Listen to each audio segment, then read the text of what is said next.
Hello and welcome to today's video where we will talk about records. Now here is a question for you. What is the tallest building in the world? Is it A. the Shard in London? Is it B. the Burj Khalifa in Dubai? Or is it the Petronas Towers in Kuala Lumpur? Take a pick. The correct answer is B. The Shard in London is 309.6 meters tall, making it the tallest building in the UK and in the EU. The Petronas Towers in Kuala Lumpur are 451.9 meters tall, and they were the tallest until 2002. Currently, the tallest office building in the world is the Burj Khalifa, standing tall at 828 meters! That's very tall. When we want to say that something is number one in some way, we use superlative adjectives. We create them in a very similar way to comparative adjectives, which we talked about last week, with one big difference. We always use the article the in front of a superlative adjective, because there can only be one that is number one. So, there are 5 points when it comes to creating superlative adjectives. Point number one. When we have a short adjective, for example, short, we add est to the end of the adjective. So short becomes shortest, long becomes the longest, and thick becomes the thickest. Point number two. If an adjective ends in a vowel and a consonant, we double the consonant and add est. For example, hot becomes the hottest, big becomes the biggest, and thin becomes the thinnest. Point number three. If a one-syllable adjective ends in ed, we use the word most in front of the adjective. So, for example, stressed becomes the most stressed, and bored becomes the most bored. Point number four. Two-syllable adjectives, similarly to one-syllable adjectives ending in ed, use the word most in front to create a superlative adjective. For example, relaxed becomes the most relaxed, excited becomes the most excited, and frightening becomes the most frightening film ever.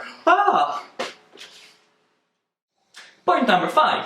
If an adjective ends in a consonant and a y, the y changes into an I and we add est. For example, busy becomes the busiest, happy the happiest, and noisy the noisiest. And of course, there are irregular superlatives as well. For example, good becomes the best, bad becomes the worst, and far becomes the furthest. When it comes to creating superlative adverbs, the rules are the same. Because most adverbs are at least 2 syllables, we use the word most in front of the adverb to create a superlative.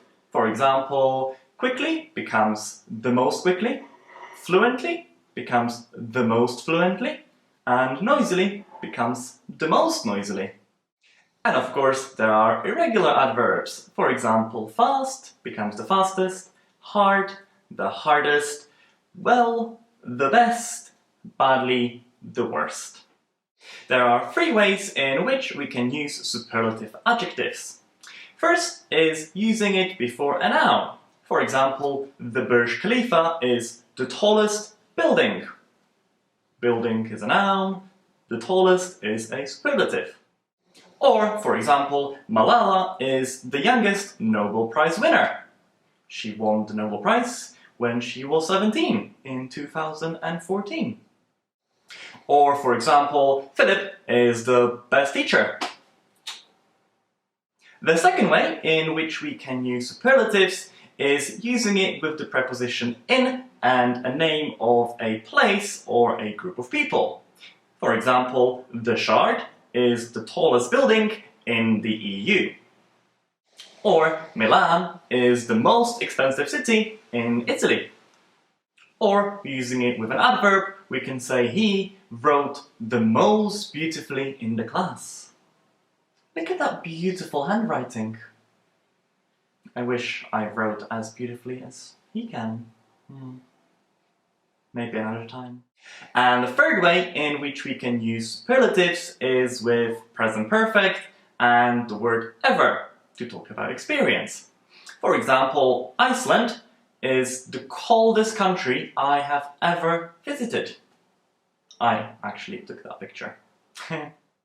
Or, this is the funniest cake I have ever baked. How can a cake be funny?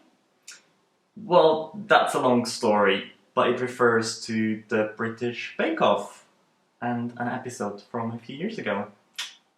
Or, a flight from London to Melbourne was the longest flight I have ever been on. It was very long. Very long flight indeed. Talking about pronunciation, sentence stress is somewhat important with superlatives. Because superlatives describe something that's number one, we usually stress the superlatives in a sentence. Watch this conversation. Philip, what's the most beautiful city you've ever visited? Oh, London. It was simply the best. Really? Why? It was the most exciting city because of the mix of cultures. The food was the tastiest I've ever had. And I've also seen the most frightening film ever. Oh, what film was that? It was Ghostbusters! Now let's check what you have learned. I'm going to ask you 5 questions. Pause the video if you need to, answer the questions, and then check your answers, which will be in the description of the video down below. Question number 1. Why do we use the definite article the in front of superlatives? Question 2. How do we create a superlative from an adjective ending in a vowel and a consonant? Question 3. How do we create regular superlative adverbs? Question 4. If we use a superlative to talk about our experience, what tense do we use it with? And question 5. What preposition do we use if we use a superlative adjective to talk about number 1 something in a group of people or a place? I hope you feel a little bit more confident about the form and function of superlatives. Don't forget to follow this link for some extra practice, and tell me, what is the best city you have ever been to? Have a great day for now, and I'll see you later. And here is your bonus fact. The word record, R-E-C-O-R-D, is a special word in English because its meaning changes on the way you pronounce it.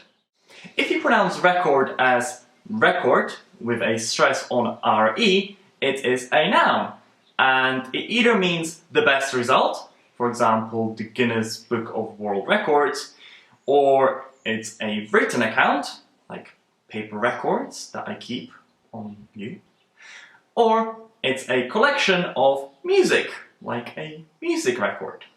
However, if you put a stress on the second syllable and pronounce it as record, it is a verb, and it means to capture music or to make written records. So you could say, please record that record. It's very important to have it recorded.